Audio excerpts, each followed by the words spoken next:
some muscle cars that once ruled the streets are now complete disasters for your wallet. These cars might look tough, but they're actually money pits that will drain your bank account faster than you can say horsepower today. We're counting down the 20 muscle cars that are now worthless and why you should avoid them at all costs. But don't worry, by the end, we'll show you how to spot the real gems that are actually worth your hard-earned cash. Number 2019 76, Plymouth Roadrunner. This car is listed as one of the worst muscle cars to avoid, and for good reason. The original Roadrunner was a legendary muscle car, known for its raw power and no-nonsense approach. But the Volare-based version was a complete joke due to stricter emissions standards and oil problems. In the 1970s, this car was seriously weakened in terms of performance. It was nothing compared to the 1960s Roadrunner that everyone actually wanted, the Volare. Roadrunner failed to deliver on the core promise that made the original so special, making it a poor representation of its iconic name. The original Plymouth Roadrunner was celebrated as a no-frills, high-power machine designed for raw acceleration. But the Volare-based version largely failed to deliver on this core promise, making it a poor representation of its iconic name and a highly undesirable vehicle for true muscle car enthusiasts. This period saw many iconic muscle car nameplates diluted by being applied to less capable platforms, leading to negative perception among enthusiasts who valued the uncompromised power of the earlier era. Number 19, 1976, Dodge Charger Daytona. Just like the Plymouth, this Charger Daytona is also listed as one of the worst muscle cars you can buy. Daytona was a legendary race car with extreme design and raw power, but the 1976 model was completely different due to EPA standards and oil shortages. Manufacturers had to reduce performance dramatically. This meant the 1976 version was nothing. When compared to the 1960s models, this car suffered from being mainly an appearance package without the real performance to match its famous heritage, leading to serious damage to the brand name and a big decline in collector appeal. The original Dodge Charger Daytona was a legendary NASCAR homologation special, renowned for its extreme aerodynamic design and raw power. The 1976 model, however, represented an attempt to capitalize on this revered nameplate without delivering the original level of performance. This form of brand dilution, where an iconic name is applied to a vehicle that does not embody its historical performance ethos, severely diminishes its authenticity and appeal to collectors. The primary ownership challenge for an enthusiast would be the car's compromised performance, which would likely fall far short of the expectations set by its legendary name. Number 18, 1972, Mercury Montego GT. Mercury Montego GT falls into the same category as one of the worst muscle cars to avoid. While the Montego GT was supposed to be a performance car, its 1972 model year puts it right in the era where new emission standards and oil problems seriously hurt muscle cars by forcing manufacturers to reduce performance. This means it had much less horsepower and overall capability compared to earlier muscle cars that collectors actually want, making it less desirable for people seeking raw power and real performance. The Mercury Cyclone was a performance offering from the Mercury division intended to compete with models like the Falcon and Mustang. The 1972 Montego GT would have been directly impacted by the industry-wide reducing of power that characterized the early 1970s. This period saw a shift away from unlimited power towards more constrained emissions-compliant vehicles, which often resulted in a watered-down muscle car experience. As with many 1970s American cars' general issues related to aging components and build quality would be expected, the primary challenge for an enthusiast would be its compromised performance, which would likely not live up to the GT designation from earlier, more potent eras. Number 17, 1968, AMC AMX. Despite being from the late 1960s, the 1968 AMC AMX is listed as one of the worst muscle cars to avoid. While American Motors Corporation did make some unique performance vehicles, this specific model is singled out for serious problems. This suggests significant flaws or a general lack of appeal compared to more celebrated cars from Ford, GM, and Chrysler. The AMX was a distinctive two-seater sports car, which was unique in the American performance world, but its inclusion in 2003 was a significant milestone.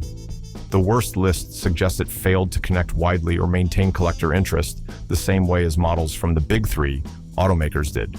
AMC was an independent automaker that, despite its smaller size, produced some genuinely interesting and often underrated muscle cars.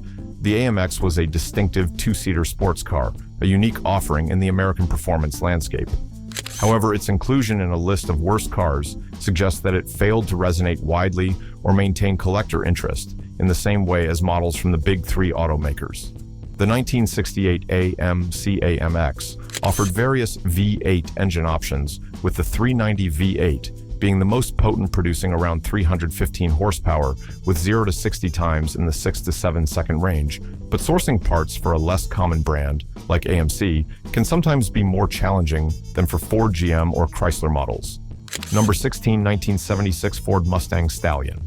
This Mustang Stallion is widely considered one of the worst Mustangs ever built, and that's saying something. This car was based on the terrible Ford Pinto and was a main victim of the 1970s oil crisis. It had seriously reduced horsepower and overall poor performance, with the Cobra version being one of the slowest Mustangs ever made. The 1976 model offered very limited performance, with engines ranging from 88 to 139 horsepower. The 0 to 60 time was a painful 10 to 12 seconds, and the quarter mile took 17 to 19 seconds. This was a huge departure from the Mustang's performance heritage, becoming a symbol of the era's serious decline in automotive power. The 1976 Ford Mustang II, including the Stallion, was fundamentally based on the horrendous Ford Pinto and was a primary casualty of the 1970s oil crisis. It suffered from severely reduced horsepower and overall underwhelming performance, with its Cobra II variant explicitly cited as one of the slowest Mustangs ever made. This dilution of the Mustang's performance heritage, combined with its economy car underpinnings, makes it a highly undesirable and poor investment for muscle car enthusiasts. The 1976 Ford Mustang II was introduced in direct response to the 1970s fuel crisis, with an emphasis on efficiency and practicality. It was even named Motor Trend's Car of the Year in 1974. However, for muscle car enthusiasts, it represented a significant and unwelcome departure from the Mustang's performance heritage, becoming a symbol of the era's severe decline in automotive power. Its association with the Ford Pinto platform further cemented its negative reputation among performance purists. Number 15, 1982 Chevrolet Camaro Iron Duke. This car is famously considered worthless due to its severely underpowered engine. The 2.5-liter four-cylinder Iron Duke engine produced only 90 horsepower, making it the smallest, least powerful, most un-Camaro-like engine ever offered in the model. This resulted in a terrible weight-to-power ratio of 31.8 pounds per horsepower, which was even worse than a 1983 Chevrolet Chevette. The 0 to 60 time was around 20 seconds, leading to embarrassing performance, where school buses could easily pass it. The car was widely mocked as all show and no-go, and became a laughingstock in the muscle car community. This fundamental mismatch between the Camaro's sporty image and its terrible performance makes it highly undesirable. The 1982 model year marked a significant shift for the Camaro, as it was the first time a four-cylinder engine was offered in the vehicle. The Iron Duke was the base engine for the redesigned third-generation Camaro, developed with a cost-cutting premise after the 1973 oil embargo. Despite the new model's appealing looks, the base powertrain was considered downright insulting the engine itself, while durable was fundamentally incompatible with the performance expectations of a Camaro road tests from the period reflected this poor performance, with MotorWeek explicitly stating, although the baseline Camaro can be had with a four-cylinder, we wouldn't recommend it. The primary problem with the 1982 Chevrolet Camaro Iron Duke is its terrible performance, rendering it largely unsuitable for modern driving conditions, especially for merging onto highways or passing. The engine's power and torque curves were designed in such a way that it would feel less responsive the harder the driver pushed the gas pedal, creating a frustrating driving experience. Number 14, 1975 AMC Matador X. The 1975 AMC Matador X is listed as one of the worst muscle cars to avoid. Its interior is heavily criticized for an overstyled dashboard and cheap materials, creating an uncomfortable driving environment. Poor ventilation and outdated seats make long drives miserable. The X trim was supposed to add sporty touches, but ultimately failed to hide these fundamental comfort and quality issues, making it a vehicle that falls short of expectations for both performance and basic passenger experience.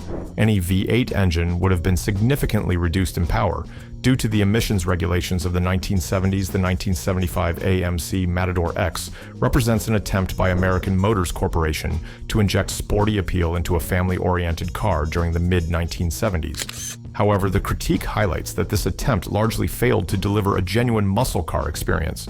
Instead, the vehicle was hampered by a poorly designed interior and a general lack of quality that would deter enthusiasts seeking either performance or comfort. This model is indicative of the challenges automakers faced during the malaise era in trying to maintain performance image amidst increasing regulatory and economic pressures. As a vehicle from the 1970s, it would likely share general issues with American car build quality from that period, including potential for rust, aging components, and difficulty in sourcing specialized parts. The primary ownership challenges would stem from the uncomfortable and low-quality interior, making it an unappealing vehicle for regular use or restoration.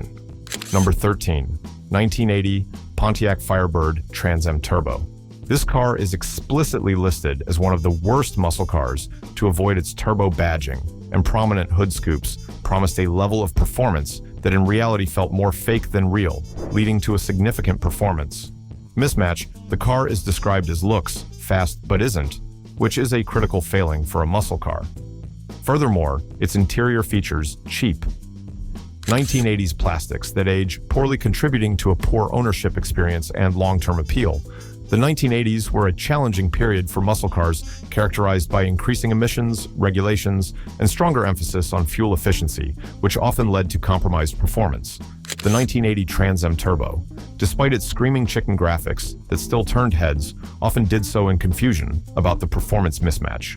Underneath, this suggests a vehicle that prioritized appearance over substance, failing to deliver the raw power expected of its nameplate. As a vehicle from the 1980s, it would likely share general issues with aging automotive technology and materials from that decade, including the deterioration of interior plastics. The primary ownership challenge would stem from its underwhelming performance, which would likely disappoint anyone expecting a true muscle car experience. The turbo designation indicates a turbocharged engine, typically a V6, producing around 210 to 230 horsepower, with 0 to 60 times likely in the 8 to 9 second range. Number 12, 1978. Dodge Challenger second generation. This Challenger represents a significant departure from its American muscle car predecessor, being a rebadged four-cylinder Mitsubishi. It failed to meet the performance standards of its iconic nameplate, notably lacking the beating heart and soul of a true muscle car, which is a V8 engine. Its cabin was criticized for feeling more Mitsubishi than Mopar muscle, featuring cheap plastics and basic gauges. The vehicle was described as slow, still too heavy, and wasn't any better on the bank account, thanks to miserable fuel economy with only 105 horsepower and a 0 to 60 time of 11 seconds. This fundamental dilution of the Challenger brand identity makes it highly undesirable for muscle car enthusiasts. The 1978 Dodge Challenger marked an important transition in automotive design, bridging the gap between the waning muscle car era and the emerging trend of compact, efficient vehicles. It was a direct response to changing consumer demands following the oil crisis, with its development influenced by Ford's earlier Mustang II strategy. Despite its compromised performance identity, sales were reasonably strong for its debut year, with 30,427 units in 1978, and continued in subsequent years, totaling 158,087 units over its lifespan. However, it was widely perceived as a diluted and inauthentic version of the original muscle car, leading to its condemnation by enthusiasts who value true performance heritage. The application of a revered muscle car nameplate to a fundamentally compromised or rebadged platform, especially one lacking the expected V8 engine, leads to severe brand dilution and a significant loss of collector appeal. This creates a perception of inauthenticity, rendering such models undesirable in the eyes of enthusiasts who prioritize pedigree and raw American power. The 1978 Challenger was powered by a 2.6-liter four-cylinder engine referred to as HEMI by Dodge, producing 105 horsepower and 139 pound-feet of torques. Number 11. 1969 Pontiac GTO Judge. Now, here's where things get interesting. This car presents a unique case with contradictory market perceptions. While one source lists it as one of the worst muscle cars, criticizing its proportions as awkward and lacking aggressive character, this view stands in stark contrast to the prevailing market reality. Other sources clearly state that late 1960s GTO models have proven to be excellent investments, and that the 1969 Judge is legendary and a very expensive collectible car. To this day, the inclusion of this vehicle in a worthless list is primarily to address the specific aesthetic critique found in some discussions. For most enthusiasts, the 1969 GTO Judge remains a highly coveted and valuable classic, with 366 to 370 horsepower and quarter-mile times in the low 14-second range. The Pontiac GTO Judge was a special high-performance and appearance package for the GTO, often celebrated in popular culture. It was designed for power and was one of the best-selling muscle cars of its year. The aesthetic criticism in one source focuses on its awkward exterior proportions, attributing this to Italian design influence. This perspective suggests a disconnect between some design choices and the aggressive visual identity expected of a muscle car. Despite the isolated aesthetic critique, the 1969 Pontiac GTO Judge is widely recognized as a very expensive collectible car. To this day, this demonstrates that subjective aesthetic judgments, while present in some discussions, typically do not override the strong market value driven by historical significance, performance, and overall collector demand. For truly iconic models, the standard engine was a 400 Ram Air 3V8 with an optional 400 Ram Air 4V8, producing 366 to 370 horsepower respectively. Number 10. 1973 Pontiac Grand Am. Despite its attempt to blend luxury and performance, the 1973 Pontiac Grand Am lacked the appeal typically associated with more desirable muscle cars, contributing to its low price. Today, a critical flaw was its unique nose cone, which was highly prone to deterioration. This issue led many of these cars to be junk and deteriorating within 8 to 10 years of production, making original replacement parts impossible to find until very recently. This poor build quality and the historical scarcity of reproduction parts made these vehicles very difficult to restore, deterring collectors and diminishing their long-term value. The Grand Am offered engines ranging from 170 to 250 horsepower, but the nose cone problem was so severe that it caused many cars to be scrapped early in their lifespan. The 1973 Pontiac Grand Am was Pontiac's entry into the personal luxury sport sedan market, designed to combine the luxury of the Grand Prix with the performance of the Trans Am. It featured a distinctive beak grille. Initial production in 1973 totaled 43,136 units. However, the model faced significant challenges due to low fuel economy, the impact of the 1973 oil embargo, and soaring insurance rates for V8-powered vehicles. These external pressures contributed to its struggle for market acceptance and long-term value retention. The most significant and notorious problem with the 1973 Pontiac Grand Am was the deterioration of its nose cone. This flaw was so severe that it caused many cars to be scrapped early in their lifespan. The overall build quality of these cars was not the best, reflecting General Motors' struggles in the mid-1970s. Parts availability for soft trim components is still impossible to find, as they were never reproduced, making a full authentic restoration very difficult due to the need to scrounge everything it needs. Number 9. 1974 Dodge Dart Sport 360. While the 1974 Dodge Dart Sport 360 offered a potent V8 engine, during what is often considered a bad era for muscle cars, it has experienced significant depreciation. Its interior, characterized as basic budget, oriented with cheap materials, reflected its economy car roots. Furthermore, the model is prone to a range of common problems, including engine performance issues, electrical failures, and transmission problems, which can lead to costly and frustrating ownership experiences. With 245 horsepower and a 0 to 60 time of 8 to 10 seconds, it had respectable power for its time, but the cheap materials and reliability issues make it a poor investment. 360 was the high-performance variant of the Dodge Dart lineup for that year. It stood out in an era where every year after 1972 is generally considered bad for muscle cars due to diminishing performance figures. Its historical significance is rooted in its ability to offer a combination of affordability and performance during a challenging period for American automakers, despite its relative power. Its basic budget, oriented cabin, and cheap materials meant it lacked the prestige or high-end feel of more desirable classics, impacting its long-term collector appeal. While the Dodge Dart receives a generally above-average reliability rating of 4.0 out of 5.0, common issues reported for Darts can significantly impact the ownership experience.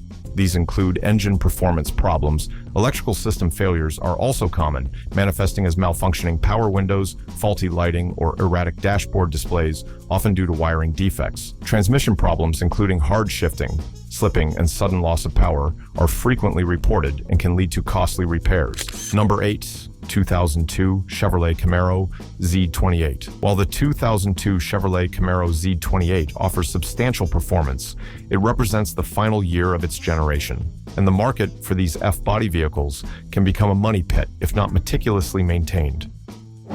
Common issues reported for this model include problems with the anti-theft system and power window motor failures.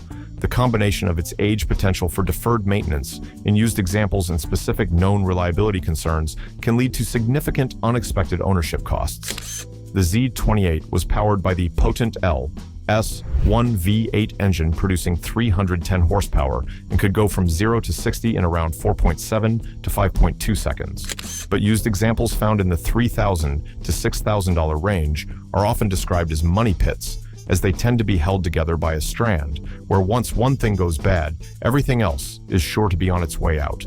The 2002 Chevrolet Camaro Z28 marked the conclusion of the fourth-generation Camaro, a series that received some criticism for its American-European styling. This model was recognized for its ability to outperform contemporary Mustangs in races and for bridging the gap between General Motors' traditional small-block engine era and the future dominated by LS-powered vehicles. Despite its performance credentials, the end of a production run often leads to a period of declining value before any potential resurgence as a classic. While owner reviews generally rate the 2002 Chevrolet Camaro's reliability highly at 4.7 out of 5, common issues include problems with the anti-theft system, specifically related to the raised chip key power window motors, failing due to overheating leaking water pumps, supports. Additionally, T-top models are known to be prone to water leaks. The average annual repair and maintenance cost for a Chevrolet Camaro is $585. Used examples of these cars found in the $3,000 to $6,000 range are often described as money pits, as they tend to be held together by a strand, where once one thing goes bad, everything else is sure to be on its way out. Even well-maintained examples with a high purchase price may not be worth the investment due to ongoing expenses associated with F-body platforms. Number 7. 1990 Pontiac Firebird Trans Am.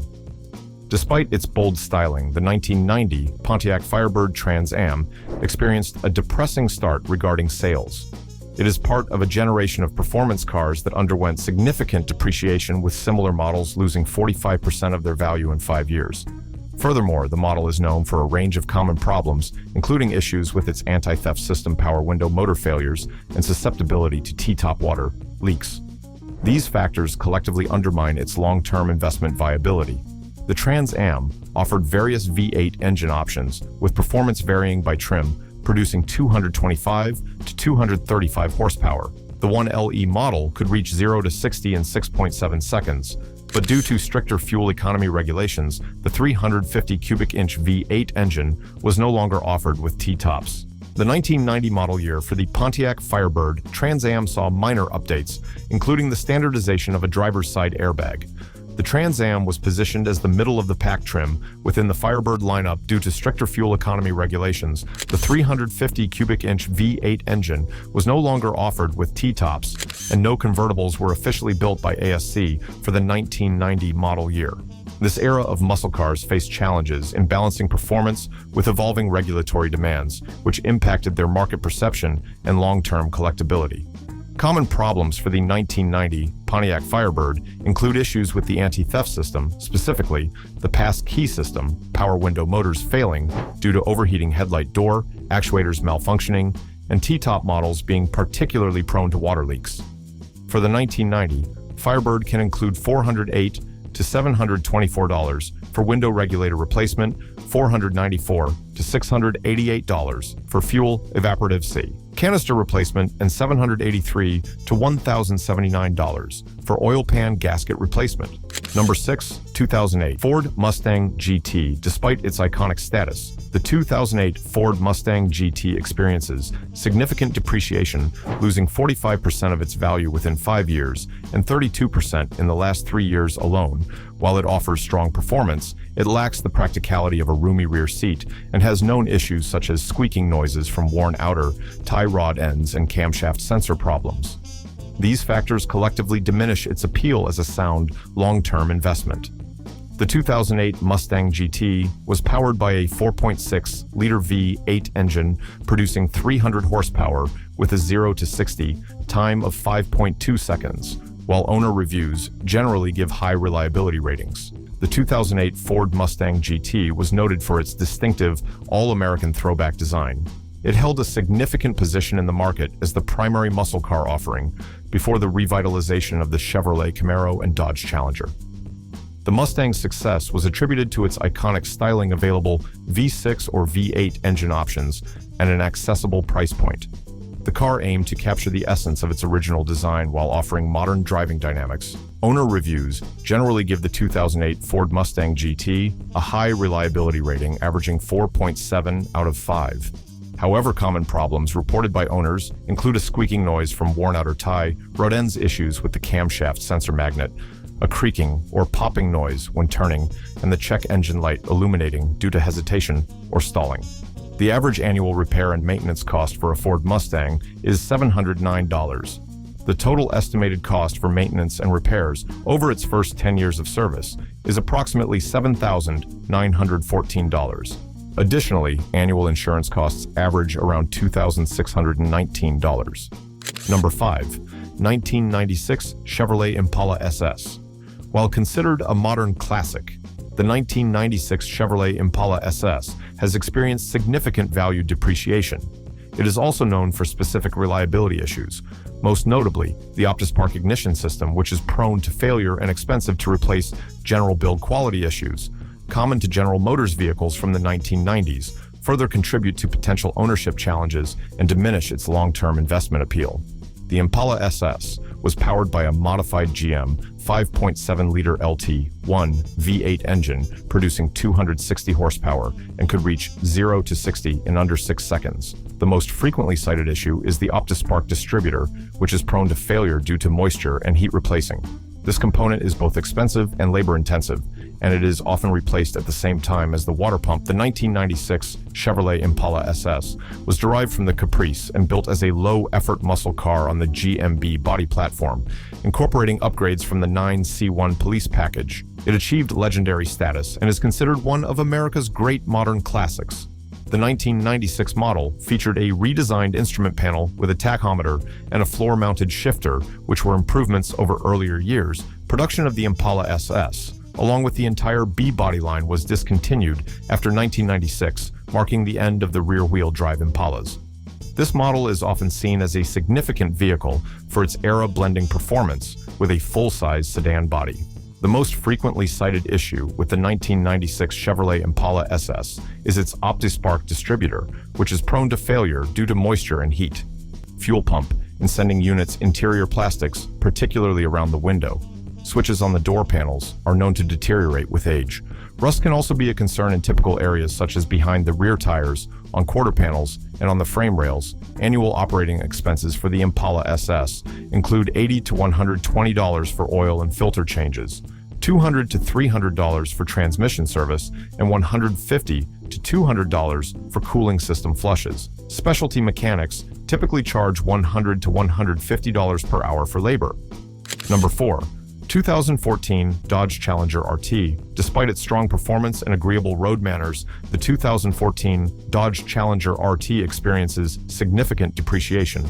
It lost 47% of its value within 5 years and a further 19% in the last 3 years alone. Owners have frequently observed that these cars don't hold value for what you have to pay, highlighting a common sentiment that the initial purchase price does not translate into sustained market worth. The 2014 Challenger RT was powered by a 5.7-liter Hemi FIV 8, producing 370 to 375 horsepower with a 0 to 60 time in the mid-5-second range. While consumer reliability ratings are generally high, common issues include harsh transmission shifting, AC malfunction, and electrical issues stemming from the totally integrated power module built on the LX platform shared with the Dodge Charger, Chrysler 300 and Magnum. The 2014 Challenger RT was noted for offering better road manners and more usable interior space. Compared to its competitors, it was marketed with a performance-tuned suspension, upgraded brakes, and 20-inch aluminum wheels as standard across various models. The Challenger aimed to evoke the glory of classic muscle cars, for the 2014 Dodge Challenger are generally high, averaging 4.7 out of 5. However, common issues reported for Challengers from 2009 to 2016 model years include harsh transmission shifting, which often manifests as a metallic noise or thump around 34,800 miles. Dodge acknowledged this issue and released an updated transmission control module software to address it. Other specific problems include AC malfunction, where the system might suddenly blow hot air or fail completely. The cost of maintaining a high-performance vehicle like the Dodge Challenger can be substantial, particularly after the basic 3-year 36,000-mile and powertrain 5-year 60,000-mile warranties expire. Average annual maintenance costs range from $800 to $1,200, with additional repair costs of $300 to $500 per year. Post-warranty, the total estimated maintenance and repair costs over 5 years can range from $5,800 to $7,000. Number 3. 2009 Dodge Charger SRT8. The 2009 Dodge Charger SRT8 suffers from significant depreciation, with some models losing up to 72% of their value in just 5 years. While it offers substantial power, it has documented reliability issues, including problems with its automatic transmission at higher mileages and various electrical system faults. Its fuel efficiency is notably poor at 15 miles per gallon combined, and it requires premium fuel, significantly increasing ongoing running costs. This combination of rapid value loss and potential for expensive repairs makes it a challenging long-term investment. The SRT8 was powered by a 6.1-liter HEMI V8, producing 425 horsepower with a 0 to 60 time of 4.9 seconds. Many such vehicles fall into a depreciation trap. They do not experience the rapid appreciation seen in true vintage collectibles, nor do they retain value like highly reliable daily drivers. Their complex electronics, higher maintenance demands, and the continuous advancements in new vehicle technology contribute to their rapid loss of value, making them less than ideal long-term investments. Despite their initial appeal, while J.D. Power rated the 2009 Charger SRT8 as great, with an 84 out of 100 reliability score, consumer reviews present a more mixed picture. The model has also been subject to numerous recalls, with 6 recalls, 2 open investigations, and 173 registered complaints. In terms of safety, it received a good rating for moderate overlap front crash tests, but poor for side crash and marginal for head restraints. The cost of ownership is substantial due to its low fuel economy and the requirement for premium fuel. The average 5-year cost of ownership for a Dodge Charger is estimated at $55,859. Number 2. 1972 Ford Gran Torino Sport. The 1972 Ford Gran Torino Sport, while recognized for its style and luxury during its era, was part of a significant facelift that garnered mixed reviews from critics. Its performance, especially with standard engine options, was often overshadowed by the more potent muscle cars of earlier years. A critical factor impacting its perceived power was the industry-wide shift in horsepower measurement in 1972 from gross to net, which typically resulted in a 15 to 20% reduction in quoted horsepower for the same engine. This change, combined with new unleaded fuel requirements leading to lower compression engines, contributed to a perception of reduced power and diminished its appeal to performance enthusiasts. The Gran Torino Sport offered engines ranging from 140 to 248 horsepower, with the 351 Cobra Jet being the performance standout, capable of 0 to 60 in 6.9 seconds. The 1972 Gran Torino Sport succeeded the Torino GT as the top-of-the-line model. It is often remembered as a stylish and more luxurious muscle car that featured revamped styling, a distinctive grille, and a performance-oriented suspension. Despite the mixed critical reception of its major facelift, public sales remained strong. This model represents a period where styling and luxury began to take precedence over unadulterated raw power in the muscle car segment. As a classic vehicle, the 1972 Gran Torino Sport requires regular maintenance to remain roadworthy. The primary challenge for this model, and many from its era, stems from the significant changes in engine performance ratings and fuel composition.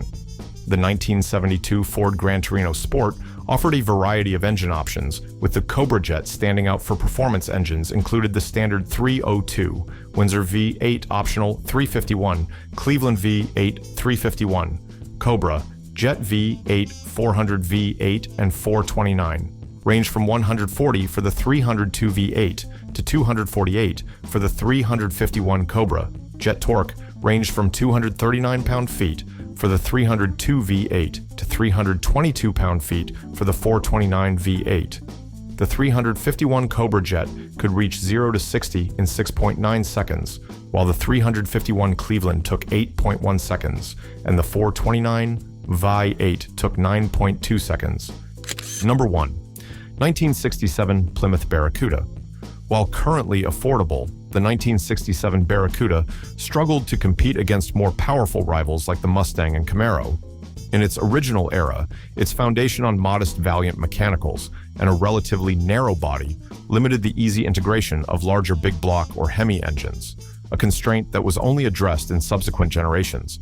This inherent design limitation, coupled with marketing and styling choices that hindered its competitiveness against the Mustang, led to it receiving no respect from some Mopar enthusiasts. The market often overlooks these early Barracudas in favor of their more aggressive, later-generation counterparts.